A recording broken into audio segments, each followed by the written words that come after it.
It's a good ball played in the Tony Morley. Oh, he missed it! He's away! Villa in the lead!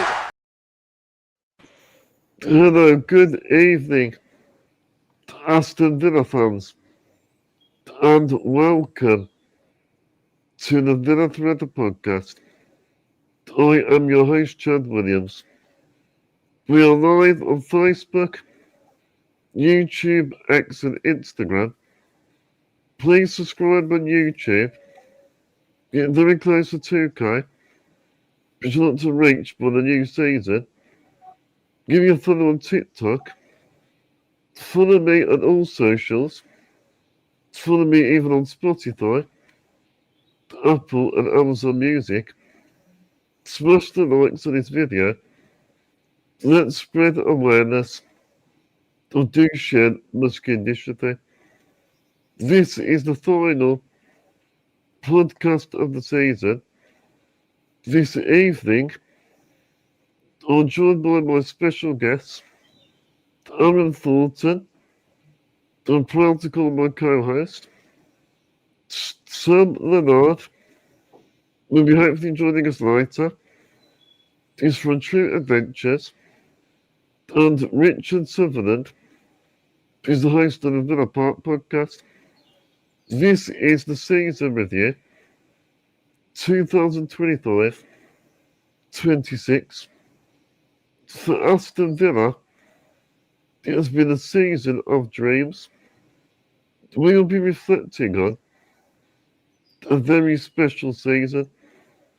I'd say a massive thank you to Unai Emery, the staff and the players, making our dreams become a reality.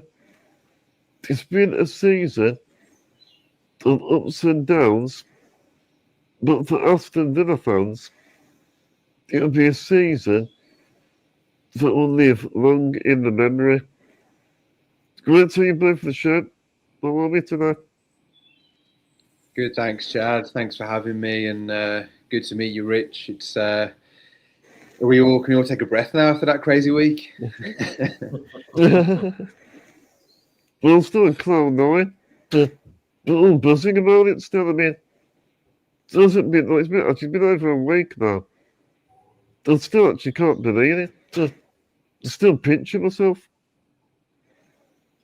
Yeah, man, it's been we were just saying before we came on that how these last 2 weeks have just been absolutely incredible. And yes, you mentioned in your intro, Chad, about it being a roller coaster of a season, and for it to finish in that fashion, for us to qualify for the Champions League in two different ways, both by finishing fourth in the Premier League and topping it off with winning the trophy. I don't think anyone could have imagined that it would have ended in that fashion. And it's just like you say, it's just a pinch me moment. It's still hasn't properly sunk in. It's to say we've won a trophy now after 30 years and 40 odd years of not winning a European trophy. It's crazy. But for me, it's a nice moment for the fans, because there's not been that went to 1982 to the European final. The European sadly weren't able to be at Istanbul. So it made it even special. That moment for sort of like that. So even the whole tender's in the sky.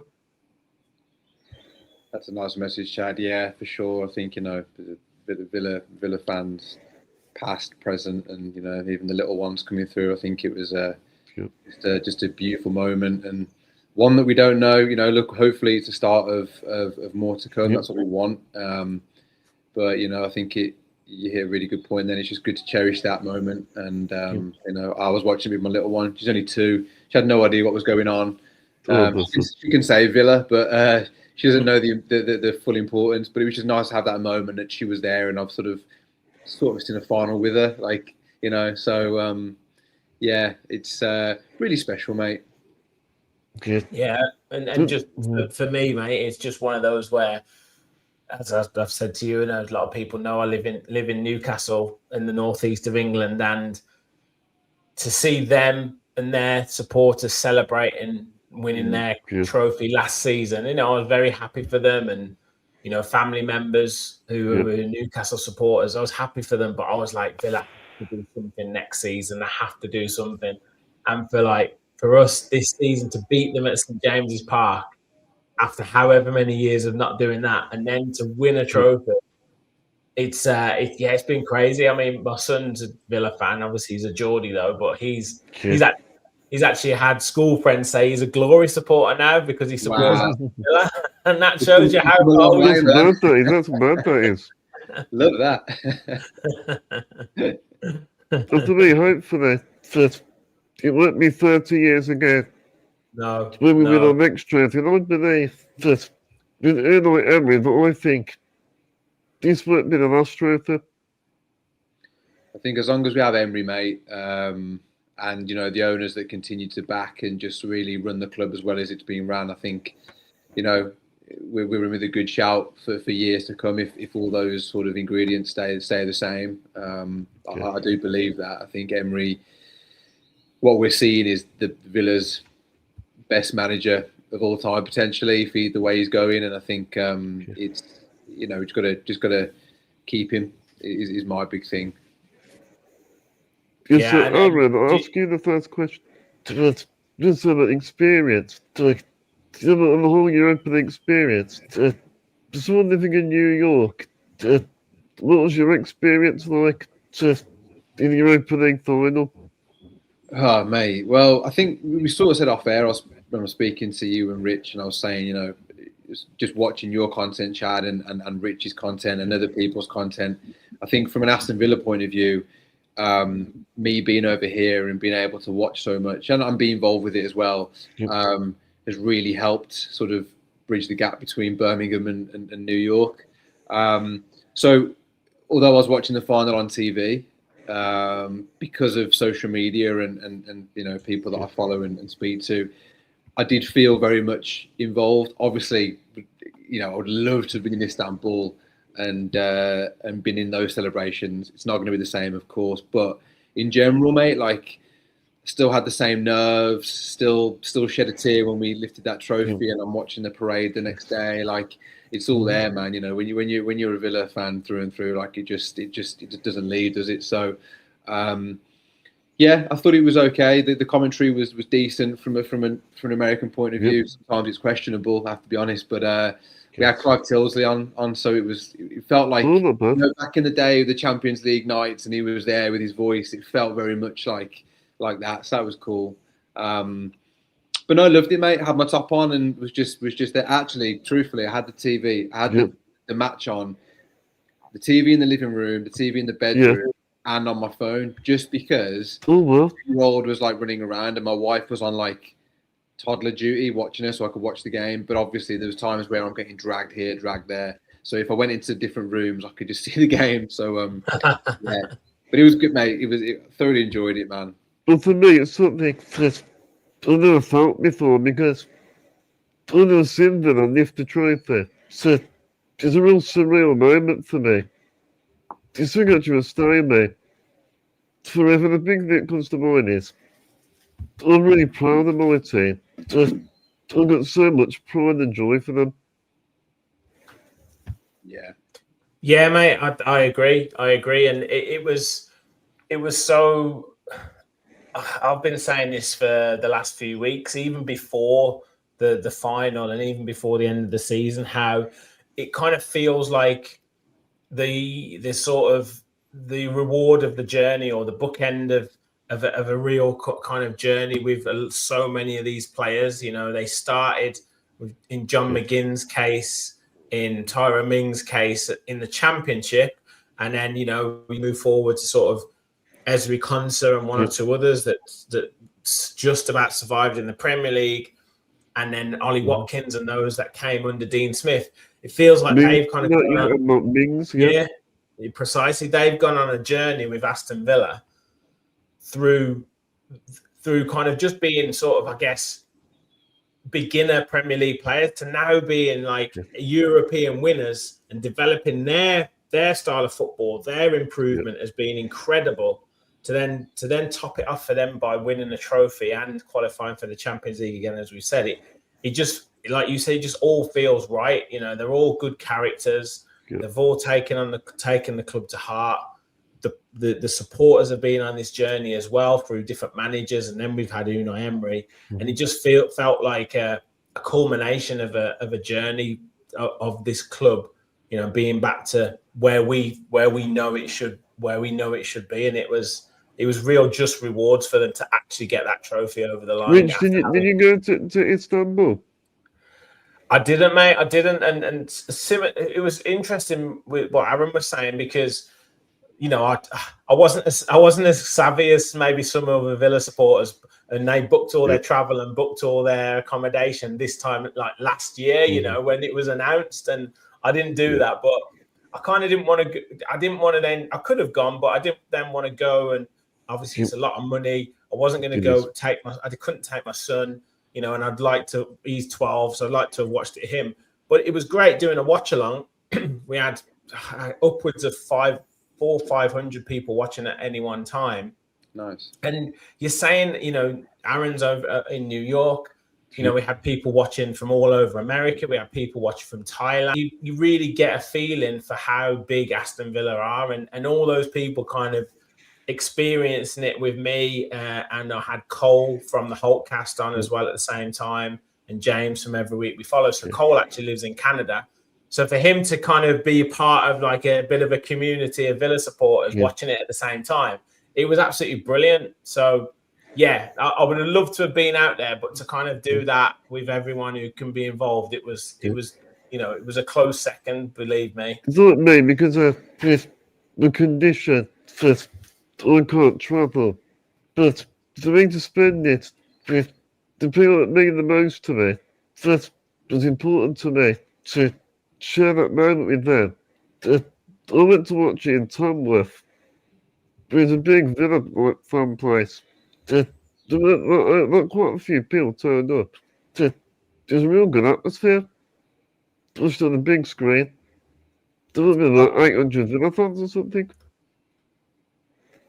Wow, I bet it was. And do you know what? I went to the semi-final against Nottingham Forest, and that was incredible. You know, that home game was absolutely incredible. And yeah, I was with my dad as well, so it was great to watch it with him. So that kind of felt really good to be able to experience that. But yeah, I mean, everywhere was brilliant. And you mentioned about kind of afterwards and the reward for so many of the supporters. But you think, well, there was 20,000 supporters in Istanbul, and then was it upwards of 100,000 at the parade? So it was just so many Aston Villa fans just appreciated that moment, and it's still special now. I still, still watch the highlights. I still watch all the content. It's great just watching it again over and over and over. Hi, sir. Hello. Am I late? Was I meant to be on at 7? So, yeah, it's all right, mate. It's okay. I had 7:30, Dan. I'm sorry, Chad. Do you know what? I've been sat here doing absolutely nothing as well. No, it's all right. We're just talking. we haven't long started, mate. Okay.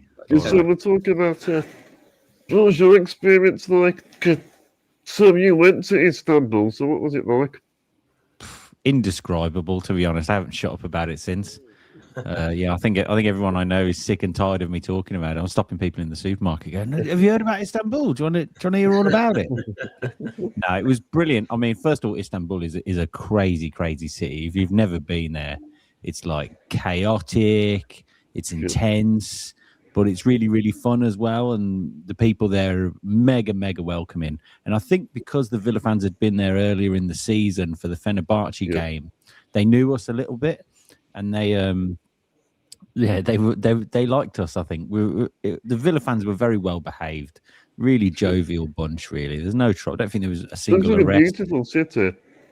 Oh, it is beautiful. Well, it's like two cities, really. We went on a boat trip down the is it the Bosphorus? Is that what it's called? Bosphorus, yeah. We went down a boat trip. If you've seen the TNT Sport. Is it Darren Fletcher? Commentary, yeah. The banks of the Bosphorus. Yeah. Is it Buendia? Buendia on the bank. Yeah. Oh man, it was Yeah, but it was just great. And the first night, I was with a guy called Adam. You know, Adam the CCO, who does marketing and financial stuff. I was with him, and we both had a long journey there, and we were a bit like, oh, let's just chill. You know, we'll have a quiet night. And we had a couple of beers, and then I saw a video of the Villa fans in Taksim Square, and I was like, oh my God, that looks brilliant. So we got a taxi over there, and then it was just chaos. Everyone was having a brilliant time. Everyone's just singing and drinking and setting off flares. And that was 2 days before the game, and that pretty much just carried on for the next 48 hours. When did you get there? I got there on the Monday. You sound like my wife, Chad. Why are you going on the Monday? I went there on the Monday. I booked my flight in January, and I thought, oh, I'll book it for the Monday. It's a bit cheaper. So I had 48 hours before, but it was so good. All of the fun and all the chaos, and all of the drinking and the partying and the kebabs. It was a great distraction from the game, because I think if I'd been in Birmingham or if I'd been in the UK, oh my God, I wouldn't have got any. I don't know what you guys were like. I wouldn't have got any work done. I would have just been pacing around the house. Really, I mean, I think it would have been a bit calmer. That before the Forest game, the first leg of the Forest game, I was just absolutely terrible. I was sick with worry about that. I was a bit more confident about this, but it was a nice. I had a good feeling. Did you? I usually get in on some butterflies, but I was confident that we could do it this time. So the first time that I wasn't sort of not nervous before the final. Yeah, well, I think I met a lot of Freiburg fans as well, and they were really nice, and they were basically just like, oh, we're just happy to be here. Like, we've never, ever had anything like this in our whole history. I think they'd got to one German Cup final. So they were just like, oh, we're just so happy to be here. And so on the one hand, I was like, oh, we're way better than they are, so we should win. But then on the other hand, I was going, oh, no, is this going to be like the greatest upset? Do you know what I mean? Sometimes you can see the headlines, can't you? Yeah. The greatest upset. The Freiburg fans, Sam, like you just said, you're painting the picture of the Villa fans sort of, having a jolly old time for 2 days before. Like, were the Freiburg fans like similar? Were they just sort of just like relax and chill, like thinking like, what is this? Seeing all the Villa fans just the ones that I met around town, there didn't seem to be many around town. I think there was definitely more Villa fans there, but I think they had segregated the city quite well. Fair. So the Villa fans were pretty much all in Taksim, and I think the Freiburg fans were further down near the stadium. But I hardly saw any of the ones I met were just really like chill, really lovely. And then my seat in the stadium, because I was in like the kind of the hospitality bit, and that goes all the way. No, I was too far away from him. but I was basically in the Freiburg end, because it goes through the middle of the stadium, and we were in the Freiburg end, and they were really loud, and they were really good fans, and they fair play to them. They stayed till the end. They were 3-0 down. I said, if that was Villa and we were 3-0 down, we'd have been gone. We'd have been off. We'd have been halfway back to the UK. But they stayed till the end, and they were super nice. Good fans, really good. Yeah. Oh, I was crying today. I was crying. I couldn't hold back the tears when it happened. It just really hit me. Because to see Villa lift the trophy, to me, I never thought I'd see the day that Villa would ever lift the trophy. How old are you, Chad? Do you remember the other two? 96, 94? I'm 30. Oh, so you don't even remember that. I was only 1 week old. We won the 96 League Cup. Right. So you have been alive, but you don't remember it. No. No. Do you guys remember the other two? Yeah. I'm a young 45, Sam. So yeah, I was 15 in 96 and 13 in 94. So I don't remember the European Cup. I was one and a half in the 1982. But I remember the League Cup wins. Yeah. Yeah, I'm 34, so I was like 5 years old when 96. So I mean, like I remember Villa. I'd been to the Villa. My dad took me, but I couldn't tell you. I don't remember like them lifting the trophy and all that. I had pictures and newspaper cuttings and stuff, but like nothing enough for me to take it seriously at the time. So this was the first big one for me. Yeah, I think because I was my first. On the other side, actually, before we move on to the next question, because how would you sum up the whole season, as well as like the emotion of the Europa League? Who's that for, Chad? For you, mate, for you, Aaron. Oh, for me. Sorry. Say that again. Sorry, Chad. Sorry. Say it again. How would you sum up the season? I mean, if you had told me after the first 5 games that we'd go on to finish top 4 with the Europa League trophy, I just don't think I could have believed you, because we were that poor at the start of the season. So it's just typical Villa, isn't it? It's such an up and down season, but it's genuinely been. Now we can look back and think, do you know what? It's been enjoyable at times, and there's been so many standout performances from individual players. I really think the Europa League helped us kickstart our season. I think having that break in the Premier League at the start and sort of starting the Europa League campaign sort of helped us get into the groove a bit. And it's been fun. And I think the big thing for me as well is that what we've done in terms of finally beating Man United at home, beating Newcastle away, beating City away. Emery. He breaks all these hoodoos.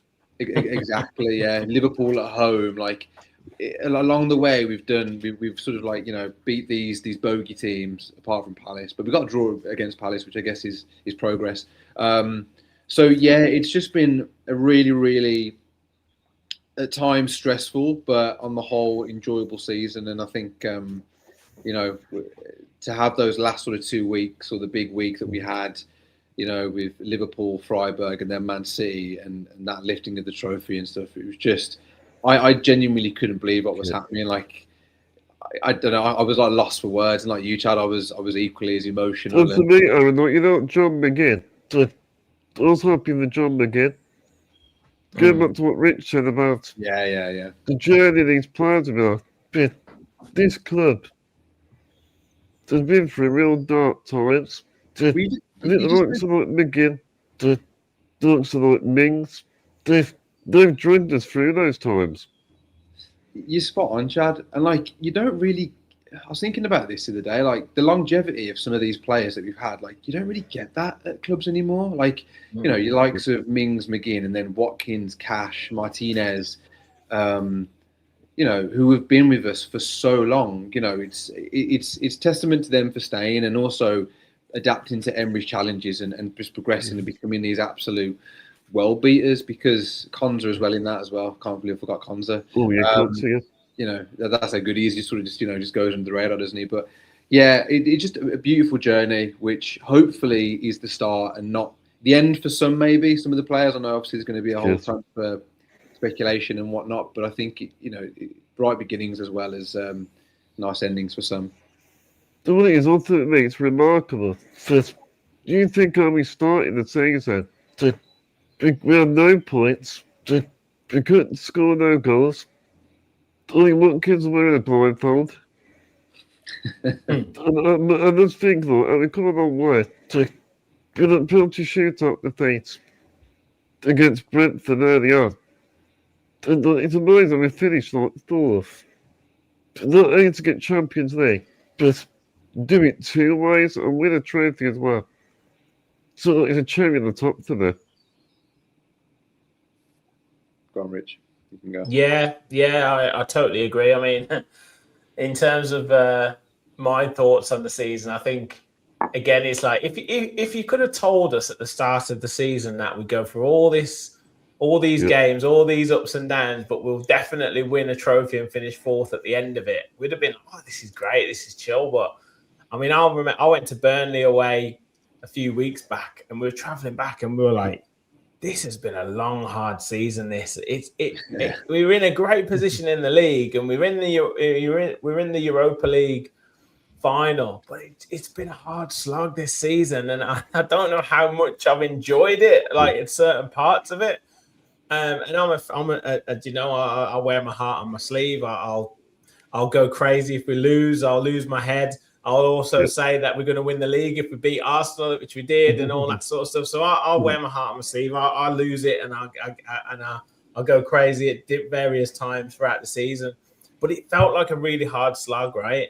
But because we've experienced what we've experienced in the last 2 weeks. It makes it worth it. Exactly. Yeah. It makes it all worth it. And the experiences that the players have gone through and those semi-final defeats that they've had in the past, the Olympiacos, the Crystal Palace, and even the Man United game last season on the last game, all those experiences they've learned from that and they've put it into this season and to make it count when it mattered. And that's exactly what the players did. So the payoff has been absolutely amazing. So it's been an incredible season, and for Unai Emery not to be put into that manager of the season conversation after a top 4 finish and a trophy, and Michael Carrick is in there after 15 games. I mean, I don't know what they were smoking in terms of the panel, because it's crazy. Yes, there's probably other managers. You look at the Sunderland manager, you look at the Brentford and Bournemouth managers who've done brilliantly, but for Unai to kind of do that, and I guess it's almost been sort of overlooked. We maybe need to take that as a bit of a compliment that, Villa are a top 4 team now. Villa are a Champions League team now. Villa are hopefully a trophy winning side now. Maybe we just need to take that as what it is. Let's put respect on his name. Yes. I don't think he cares though. I think he's classy. No, I imagine he was already looking at the his targets for pre-season, what he needs to improve on over this season going into next season, and he's probably studying all the opposition matches already. He's probably looking at the promoted teams and all their games and how we're going to beat Hull, Ipswich, and Coventry. So do you know what it is? Like? Do you know what it is as well, though? I think this is by far his biggest achievement. Like Rich, you were saying, it's been a real slog, and I think it has, because I think this is probably, in terms of talent, the poorest squad that he's had at Villa. Yep. It's been slowly kind of diminished over the past couple of years. Yeah. And it feels like every game has been a real battle. So what, Bournemouth, we beat Bournemouth, was it 4-0? A couple of, the Forest game, we blew them away. But every result that we've had, it felt like we've had to really, really fight for every single result. And it felt like Emery has been squeezing everything he possibly can out of this squad. And I think that's why it's such a remarkable achievement in terms of management. I said it before, like Bournemouth, really, really well-run club. Brighton, really, really well-run club. They have all these brilliant players. Whereas Villa, what's he been given to do with? Like Sancho, he's not really done it. Yeah. The Harvey Elliott situation. Leon Bailey coming back. Gesson, Leon Bailey, Douglas Luiz. There's so many injuries. There's injuries to deal with. Yeah. And also our midfield is the key part of our team. We lost McGinn tournaments and Kamara, and we actually got on with it. We don't make excuses. We just get on with it. No penalties all season. Yeah.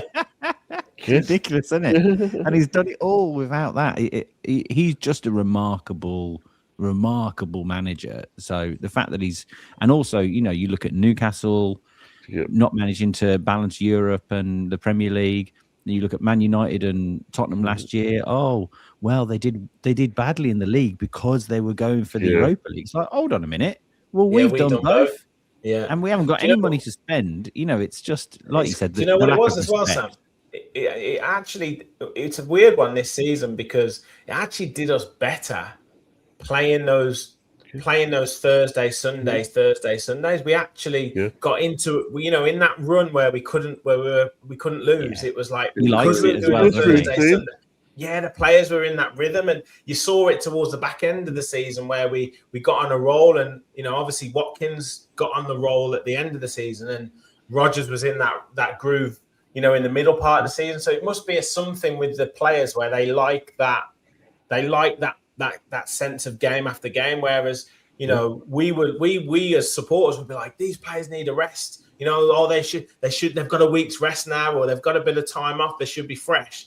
they sometimes came back a little bit rusty. Whereas I when they don't were like playing it. constant, I don't like it when Yeah. Villa don't play, because if they've had like 10 days off, I think, oh no, because they always, like you said, they always come back rusty, and they're better off just to keep going and going and going. Yeah. It's just like, Yeah. and sometimes I think more matches means less Unai Emery long meetings. You know, Yeah. like, oh my God, we've got another match. Otherwise, he'll have us in all day. You know, And the best thing that happened to Ollie Watkins is not getting that England squad. But in March, I really thought he gave Ollie Watkins the incentive that he needed. To me, he was unstoppable. I think Ollie Watkins did contribute to a late resurgence. Just at the right time when we needed him. Yeah, I think Absolutely. it's I would totally agree. It's a shame that it did take that. Maybe Tuchel should have dropped him in September. Maybe that would have helped us a bit. We'd have won the league probably. But he's but he has come good. He's such a streaky player. I mean, I was the same every week. I was just like, he'd score a goal, and I think maybe this is the start of the Watkins run. And anyway, better late than never. It did materialise at the end, and it helped to get us over the line. So And we that's beat just some fine. big teams. We beat Man City twice. Actually, I'm going to get on the screen actually quickly. This comparison graphic. And this was on record. I'll get it up on screen. I'll come up to it like I need to work at the moment. I'll go to the next talking point. So I'm going to say, look, Just- we beat Sorry, Chad. Just before you move to the next bit, the I don't know if you boys know this, but if you take out penalty goals, Watkins is the second top scorer in the league. Is it?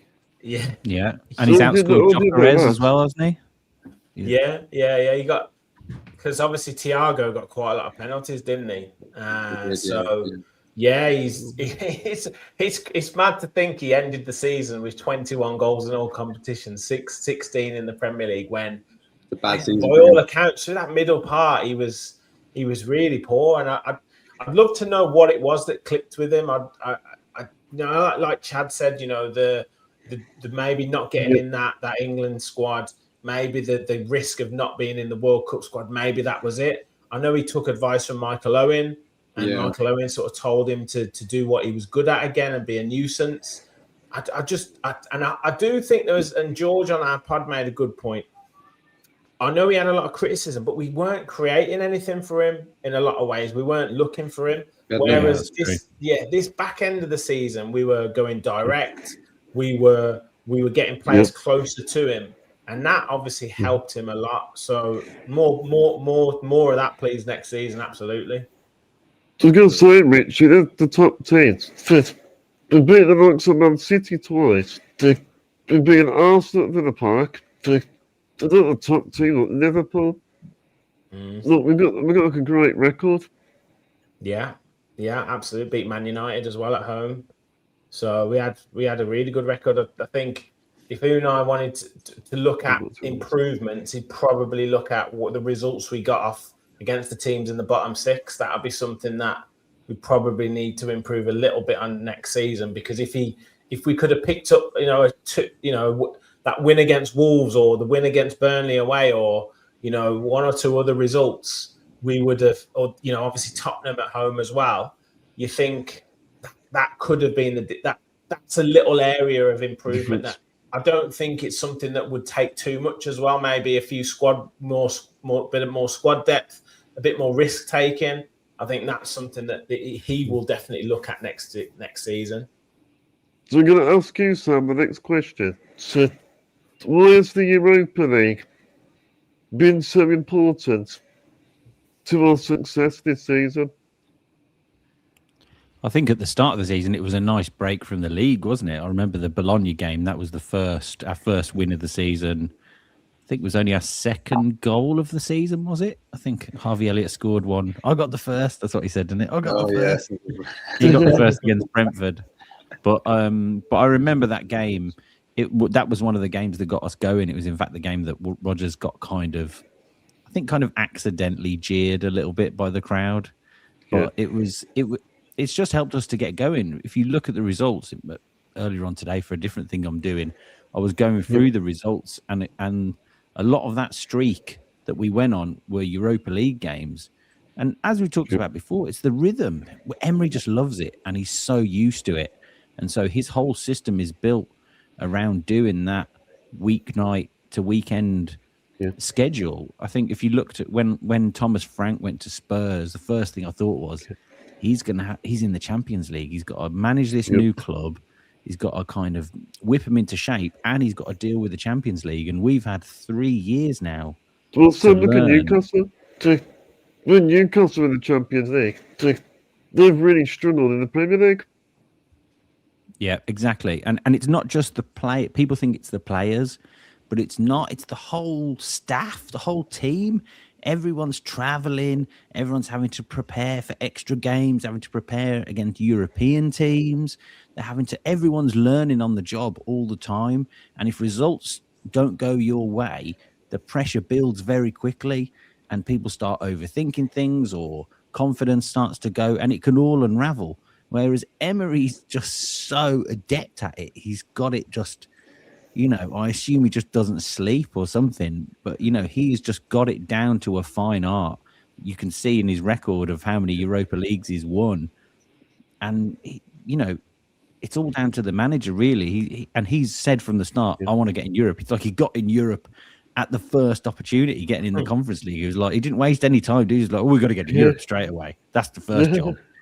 And it was almost like that was what we needed to do in order to help us become successful in the league. Consecutive season we're in Europe. It's crazy, isn't it? It's ridiculous, but that's just what he does. Yeah. Yeah. Ridiculous. And the real thing about Emery is he was written in the stars that it was his competition. He makes the players really focus, because also the training routine, the training session, the day before, the thought that they're not really focused. The Emery, he brings that, the winning mindset, and it gives them a purpose. Yeah. Go on, Aaron, you go, mate.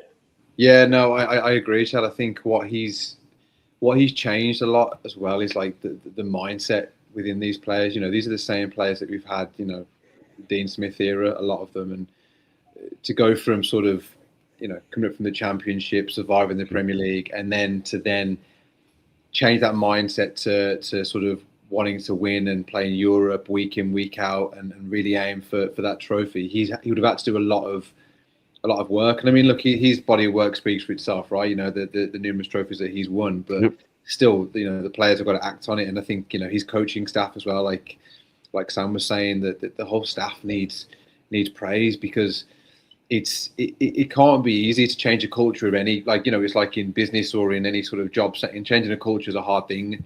And to do that in a football club when you've got so many moving parts, players in and out, I think we've really got he's really tapped into the core group of players that we've got. And, they're just a classy team. You look at McGinn, Mings, Konza, Watkins, the way they speak and come across, they just seem like really good blokes, don't they, as well? And I think having that in the room mixed with the youngsters coming through, I just think it's a really good blend. But, it's just a dream to sort of, we've all known as Villa fans that, we can achieve this. We've got this great manager. We've got a squad that's taken in the information. We just need that trophy now. And to me, Aaron, I think sky is the limit for this football club. Yeah, of course it is. Apart from PSR and SER, but other than that, yeah, we're on it, mate. But no, but the owners, yeah, I agree. We've got really good foundations and good structure in place. It's just, like I said before to you and Rich, is like, just keeping Emery and Well, I hope that Emery stays for years to come. Likewise, yeah, I hope so. I think what's going to be interesting, and it's been a wonderful 25-26 season. It's, I'm hoping we are going to be still slightly restricted. And while I don't want to make this about money, obviously it'd be great to, we've got this European Super Cup, which would be fantastic if we could add another trophy to the cabinet. Yeah, but, it's PSG. Yeah. So that'd be good. Yes. That'd be good. Yeah. But we've finished fourth, which gets you X amount of prize money. Quite a lot in terms of TV deal money and for finishing fourth. We've got 40 odd million for winning the Europa League and for getting into this Super Cup. So if the sort of financial shackles are off a little bit more, so to speak, it is going to be interesting to see how we navigate this next transfer window, because if we can, add multiple players to the squad and increase that level a little bit more, then as you say, Chad, that sky's the limit. We can maybe focus on those cup competitions more so a little bit more, with which better almost to fringe win the players. FA Cup. Yeah, exactly. It'd be brilliant to do something like that, and then as Sam said, he's a serial European qualifier. So if we can make sure that we finish in those top 4, top 5 places for the next 2 or 3 seasons, that is when the sky is really the limit. I'll tell you what, PSG, if they get to the Super Cup, if they win the European Cup, they'll be like, oh, have we got in the Super Cup? Oh, no, not that lot again. I know that. Yeah, we were the one that gave them the worst game. Yeah. They're gonna be like, I hope it's Arsenal fans will be unbearable next season if they win the Champions League. And in New York at the minute, there's so many Arsenal fans. A lot of my mates. I saw your mayor. Was it for Eid? He wore a full Arsenal. Yeah. They're just there. It's suffocating, mate. So it's like they cannot win the Champions League because they're going to be just insufferable. Yeah, you just keep going up to Europa League. I will, man. The Europa League. We always seem to bounce back. What Sam was saying earlier. When we lose at Emery, we never go on a losing run. We lose one game, we always bounce back. And also the experience with intimidating atmospheres. There'll be a lot of challenges this season. They're also going to Fenerbahce, to intimidating atmospheres. And we've all handled the experiences really well. Yeah, I think that was something we struggled with for, like in the Conference League season. I remember us losing a few games away from home and it felt a little bit like, oh, they're not really coping with that. But now we go anywhere, don't we? And it doesn't seem to faze us. Lille was a really intense atmosphere and we've just come away with all these results, haven't we? It's just Emery, isn't it? The excellent Michael Huggins is in the comment. And he says, I hope Emery has a fantastic holiday. I bet that holiday's done. I bet he's already, He deserves it. Well, that was a good holiday. Back to it. It's ridiculous, isn't it? So, I'm going to ask you about talking about Unai Emery. Do you think Unai Emery is building a legacy at Villa Park? Yeah, I think he already has. Strong words, but I think for what he's done in the time that he's been there and what he's won and the way that we've played, the positions that we finished in, the legacy's already started. And I answer your question, Chad. Yes, I do. Obviously, I would love him to be here for years and years to come. We know at some point it'll be negative. At some point, his time. Madrid. Possibly, mate. Yeah, if he's going to go anywhere, that's pretty good, isn't it? But I don't know. Like, I know everyone says this, but he genuinely has. I don't think I've ever seen it anywhere where like a manager, other than like Fergie, maybe back and Pep at City, but like a manager that has that much sort of control and authority. You never hear about him clashing with the owners. The keys to the castle. They just leave him to do what he needs to do. He's got good people around him who he trusts, who he knows. Like, Villa fans adore him. He knows that, and if that wasn't even further solidified during the parade, and I just think moments like that, winning the trophy, and him then seeing the fans come out in Birmingham, and would probably just further make him realise even more. Well, he didn't realise how much we love him. Yeah, so look, eventually he will, but I genuinely don't know where he would go right now. Like that. I look at other clubs and I think, as long as it's not Man United, I'm okay. Yeah, Chelsea are a mess. City, we don't know what's happening with them and their charges. Liverpool. I just, I think I think for that's now, what it is. Those clubs of that size, they will find it very difficult to hand over the kind of control that Emery requires. Villa, you know, they were smart enough to say, we don't know what to do, but you do. We will give you carte blanche. Go and do whatever you want. And, you know, are those other bigger clubs, they're conglomerates. They've got all these people who have jobs. There's so many jobs, you know, within something like Man United and Chelsea, and Emery will do half of that himself if they let him. But also, I think Man United, like exactly like you said about Ferguson, is they were burned after Ferguson left because they were like, oh, when he goes, what if Emery goes? You know, it will leave Big such a shoes to fill. vacuum. Yeah, so I think that's something that we will suffer with one day. But I frankly don't care at the moment because let's just enjoy the good times. And I think we've seen with, say, Glasner and Iraola this season that I think Unai, I don't think we'll have the days of what Martin O'Neill did, where he fell out with the board and then left us in the lurch a week before the season. I couldn't see that with Unai. If he was to move on, I think it would be something that he would announce in good time for the club. Obviously, you can never say never, you know, but you know, and if I'm Real Madrid or Barcelona, all of a sudden, but we know how long and protracted their kind of talks are anyway. So it would be a long process in that sense anyway. So I do think Unai would give that grace of, I would say 90% of the time, he would give us that grace that he would say, look, this is my last season, or halfway through it, say, look, I'm going to hand the baton over Also, to Rich, whatever. like pick Guardiola. I'm not comparing Emery to Guardiola, but who knows, in years to come, he can do something similar to what Guardiola did in Man City. Just like what Emery's doing on Aston Villa. Well, yeah, you're definitely daring to dream, Chad. Yes. You get greedy. That trophy, You get greedy, don't you? Because I was like, just like, just give us a trophy, you know, just give us that trophy, and I'll be happy for the rest of my life, and I will be happy. But now I'm a bit like, well, you know, another trophy would be a little FA Cup, you know. Yeah, exactly. And it's all about these days. But on the longevity, this season, didn't get the recruitment right. If you get the recruitment right, I think we'll have a good season. That's it. That's key. That's key. Yeah, absolutely. I mean, Emery's performing to that high standard consistently. Yeah. Who are we Yes, linked with at the moment? Is it Harvey Barnes? People have been saying. Has there been a few links already? There's been a few, Sam. There's been.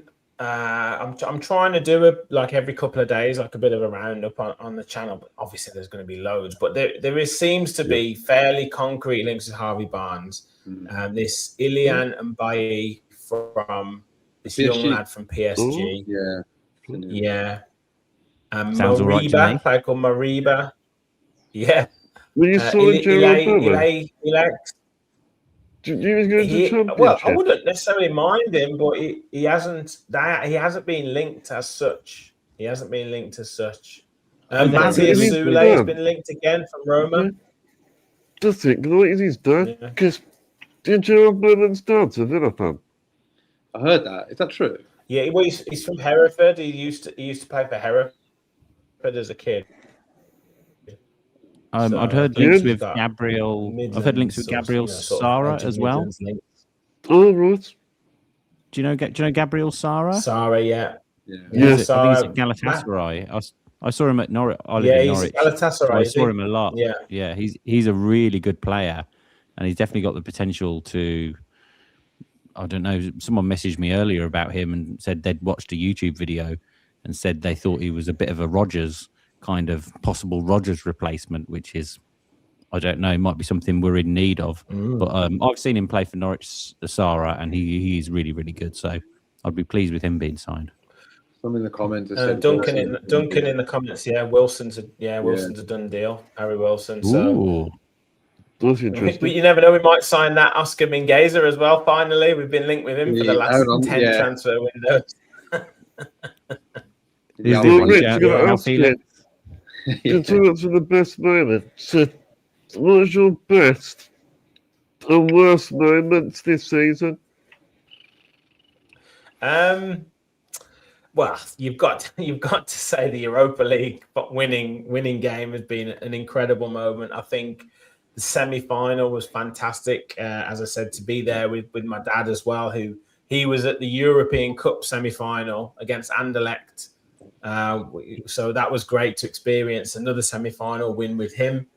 And personally, for me, the Newcastle win at St James's Park, living up here and having 20. When was it? What was the year that we won? The last one we won 3-0. I'm trying to remember. 2004, 2005. Yeah. Here and Dyer scrapping. Yeah.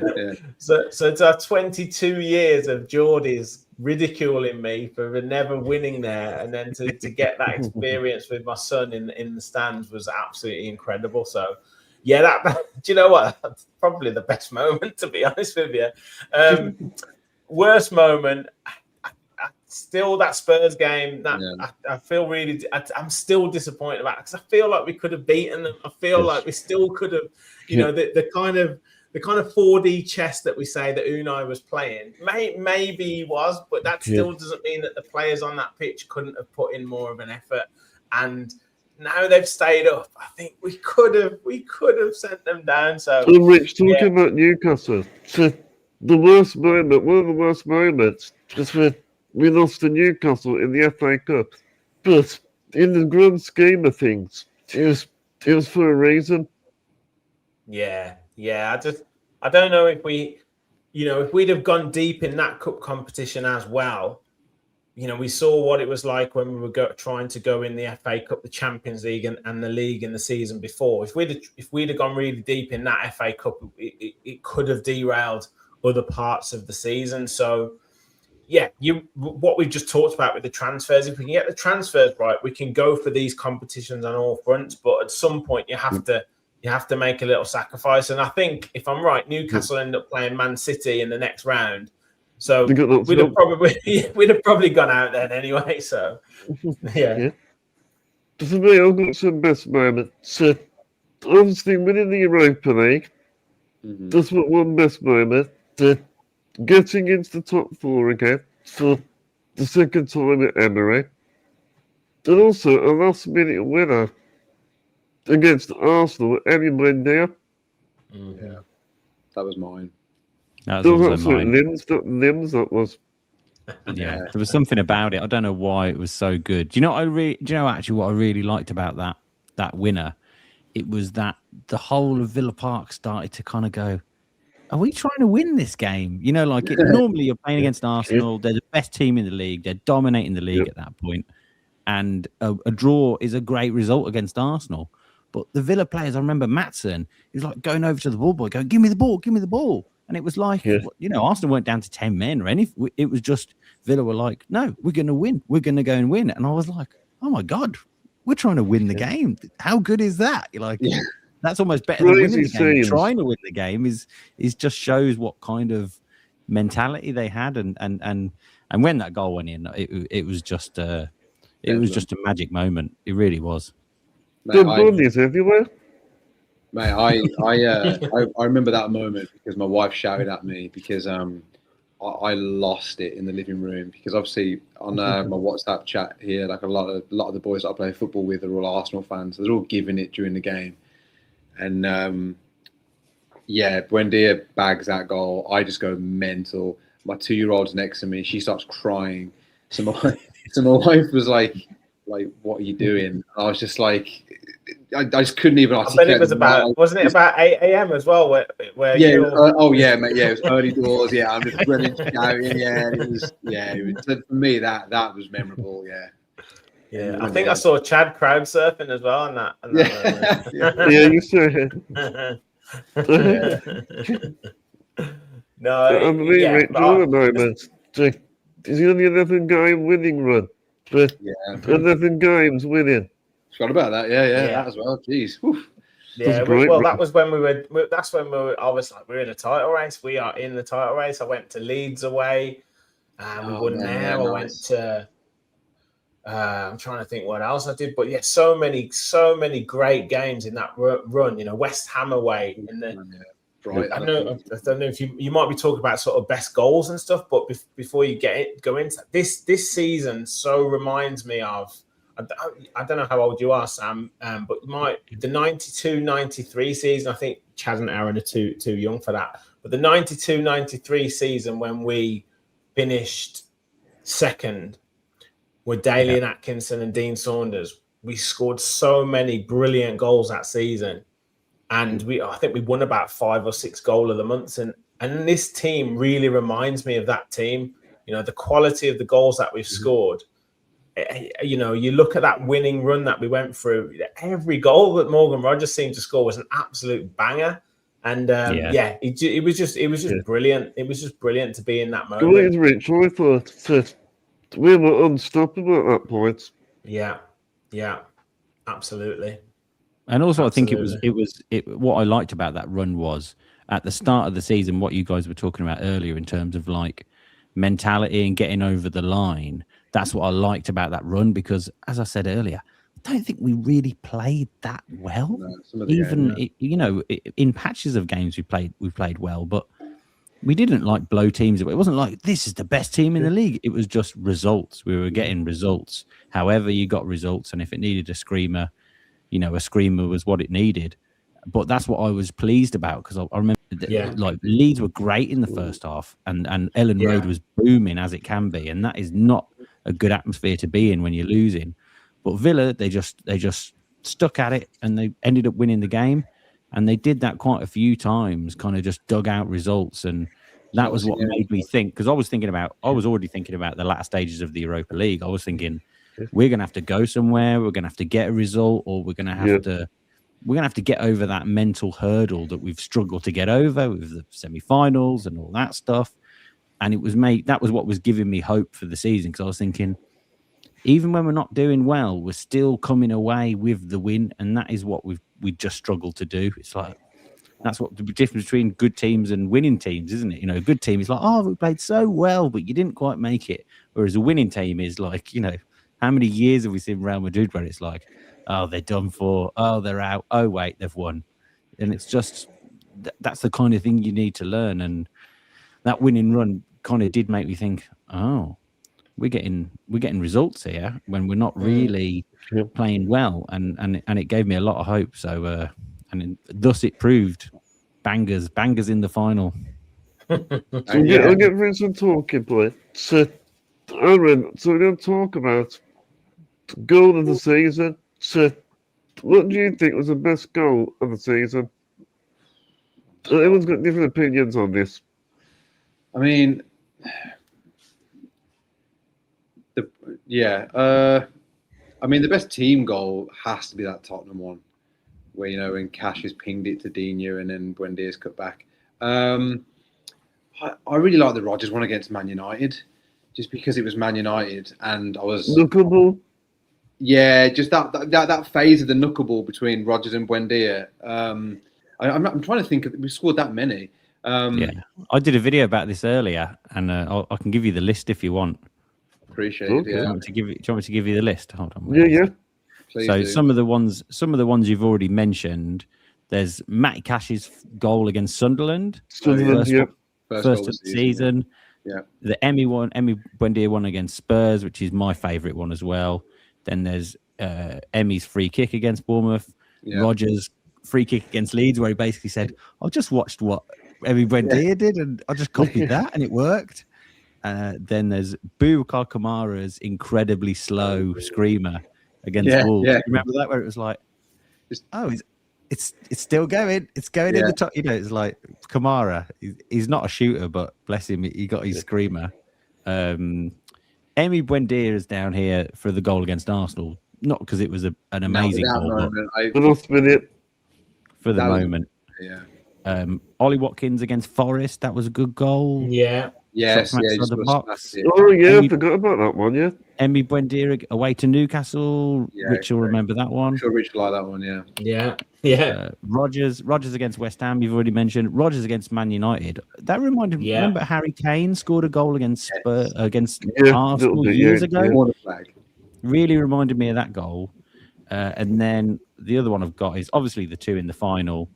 Yeah. And I had down McGinn versus Forest because it was just that was another like moment goal, wasn't it? You know, when it was like, who's that coming? Oh, it's John McGinn. You know, and you know exactly what he was going to do, didn't you? And There's so we many, won there's the so game, didn't many. we? So many. That's a I good mean, one. Crazy. even that goal that Watkins scored against Forest, you know, the feat by Emery Buendia to get in that position. Yeah. You know, I know it wasn't a banger from the edge of the box or anything, but that goal was just amazing. And going through that Skill. list made me go, wow, Buendia's really had He's an like impact this season. Like, Yeah. obviously, he's had loads of games where he's just not been at the level. But when you go through that list, you're like, wow, he's involved in And a to me, lot sir, of our big just- moments. I enjoy that Emery Buendia against Freiburg. The way it flew in the top corner. the hell of a goal. To me, the bend on it was unbelievable. He's weak of foot as well. And when it is that sort of 2-goal advantage, then Yeah, Is brilliant. that your favourite one, Chad? Buendia against Freiburg. Yeah. I don't think you can go far off that, to be honest. The meaning of the goal. I do like that Buendia one against Spurs. Yeah. The pass from Cash and then the way Dina brings it down, brilliant. But yeah, it's just so many goals. So many brilliant goals this season. Yeah, I think So that you're one talking against about Spurs I've overall watched the players. most. yeah. To Morgan Rogers, actually, you said about the Morgan Rogers goal. So he got player of the season. So, Rich, would you say that's fair? The Morgan Rogers player of the season? I'd have probably given it to McGinn. If for me, I'd have probably Yeah, you gone would for John have McGinn. McGinn. Yeah, I think Matty Cash had a really consistent season, and had McGinn not had the impact that he had when he came back from injury, I'd have probably stumped for Cash just for the consistency over the season and the way that he was kind of getting very criticised the season before. I was thinking Cash. Yeah, to be as consistent as he's had a great season, but I'd probably just about stumped for John McGinn. Having said that, when we talked about Ollie Watkins finishing on 21 goals, you know, Yeah. you know, any other season that would have been there. That's player of the year right there. But yeah, probably just about John McGinn for me. I think Morgan Rogers, he pretty got chased based on his goals and contribution with assists, and also in the England squad. If it wasn't for that, Yeah. maybe he might have not got And picked. he's always playing, isn't he? Yeah, Always, he never has a rest. I mean, I know he had the I know he had a rest on Sunday against Man City, but that was the first time. That's the first time I don't think he's been in a squad. Like, he just plays every single game, doesn't he? He would have been playing with Rogers, his so. ski goggles on, wouldn't he? Yeah. Yeah. Against Man City. So we're going towards the final part of my podcast. So I'm going to get through a few questions. So I'm going to ask you, Sam. So what's your expectations for next season? And do you think we can win the Premier League? Cool. Ooh. Earlier this season, I think, Rich, you said that you thought we were in a title race, and I was very much like, no, we're not in the title race, but we are. I thought without the injuries, if we carried on, I thought we would easily finish third, and I thought the narrative would be, oh, Villa have like failed in the title race, and I was like, that is fine if Villa have failed in the title race and we end up third, like brilliant. And then obviously the injuries came. And then after the injuries came, I saw Arsenal struggle, and then I saw Man City struggle. And then I started to think, like, wait a minute, if we hadn't have had those injuries, like, was I wrong? Were we actually in a title race? I couldn't even see it, you know? I was like not ambitious enough. So there is an argument to be made. Guardiola's gone. Slot is struggling. Chelsea are in a mess. Have to see what Alonso does. Like You're just looking at Arsenal, aren't you? Really? So it's definitely possible. It's as I think's been said a few times. To me, I think recruitment is we key. need a younger squad, I think, as well. Yeah, I think that is Younger true, blood. and we need backup in a few places. Like Cash has been obviously one of the players of the season. He's got no backup. You know, he's one of those players that if he gets injured, there is nothing to replace him. It's just players kind of sitting in that position, and they have no, like Bogard. I really love Bogard, but he is kind of like a Wan-Bissaka. He's a defender. He doesn't go forward very well. So there are things that we need in the squad. Emery likes versatile players. Yeah, he does, doesn't he? I think Harry Wilson, he's a versatile player, isn't he? So I think that's something Emery will be looking for. But the thing to remember is that if someone said to us, "Oh, you're going to get in the Champions League and you're going to win the Europa League," we would never have really believed it. So there's no reason why. Emery is a maniac. And there's no way he's not thinking that. He's not like me. He's not like, "Oh, I don't know about that." He is like, "Oh, I want to win the Champions League. I want to win the." I think we've got more chance of winning the Champions League than we do winning the league. That's for sure. I think because we can go on a run. Yeah. And what the players have experienced this season, they'll be thinking, "Yeah, we can do that. We've beat PSG before. We can beat anyone." And if it comes back to Villa Park, they will not want to come back to Villa Park in Europe after that Forest game and after PSG. It's I wouldn't want to go there. Would you? Oh no, definitely not. Look at the final two questions. So, to squeeze in the final two questions before we finish. So, I'm gonna ask all of you on this. So, if you could speak to Unai Emery to show your appreciation for what has he done for us, what would you say to him if you met him? I mean, after kissing him and hugging him for like hours, I think I'd just say thank you, and like you are king. I don't know what. I'd probably just choke, mate. To be honest, I probably just wouldn't know what to say to him. I mean, there'll be a thank you in there, of course, and just you are amazing. Just don't tell my wife. I would thank him if I ever thank him. So, I'll be gushing. and bringing me, memories. Like, thanks to Unai Emery, he's gave us so many memories. For me, we should always be grateful. Also, I like Unai Emery. He's got a real connection with the football club. Yeah, I think I've been saying. Yeah, I think I've been saying it throughout the season. Is that Unai Emery? You changed my life. That's basically what he's done for me. We live in a different world now, aren't we, to what we did 4 years ago? It's crazy. So you mean 10 years ago? Yeah, I mean, we got relegated. Well, exactly, and I think to what Sam said in terms of how he's raised the standards of every aspect of the club. He's raised the standards of these players that we've talked about in terms of how they've improved. We're now improving the ground, and we're getting all that set up for. We've had back-to-back European campaigns. He's raised the standards of the supporters and what we can. How we watch football and what we expect to the club. So he's raised the standards in every single aspect of the club. So yeah, it's been an incredible time. When we look at ourselves doing these podcasts and stuff, I was doing the Villa Park podcast when we were, in the Dean Smith days, and then in the Steven Gerrard days, where we're kind of just like an also ran in the Premier League. We were happy if we got the odd win here or there, and we're pushing for the top 10. Now we're like top 4 club. That's what Aston Villa are, So in every aspect, he's increased the standards. Unexperienced things that I never thought I would experience. Precisely, it's like if you're talking about wanting to create a legacy and winning trophy after trophy, that's what Unai Emery has brought to this football club. Yep. to go to a final question.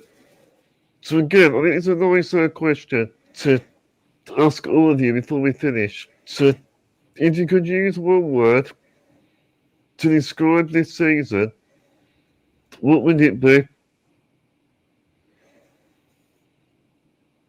One word. Phenomenal. Yeah, it's been a roller coaster. Glory. That's a good word. I almost said roller coaster.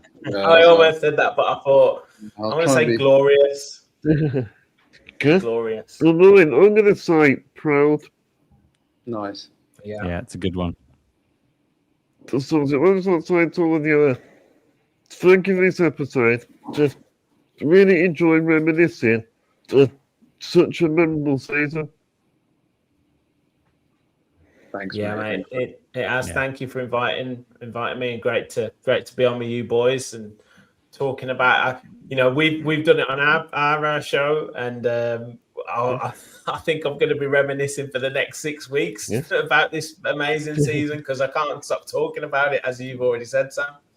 Yeah, isn't it amazing? I remember this time last year. I thought after that, the Man United game and all of that, I thought I'm going to have to live with this for the next 2 months. This is going to be so miserable. And now I'm the opposite. I'm like, it could be the longest summer in the world. I don't care. Let's watch it again, shall we? It's been brilliant. So thank you, Chad, for having us on. Well, yeah, thank you. Villa fans, check out my Istanbul vlog, which will be on the next few days, to recording what I got up to in Tamworth. So that video will be out soon. So thank you everyone for watching. If you enjoyed this podcast, remember to subscribe. Very close to 2K on YouTube. Smash the likes before you leave the stream. Give it a share on all your socials. If you're listening via audio, leave us a 5-star review on all the audio platforms. That always helps. Also, let me know your thoughts in the comment section. Thank you for all the support this season on behalf of me and Aaron, the Villa Forever podcast. I've got some more great content that'll be out next season. Thank you, and as always, Villa Forever and up the Villa.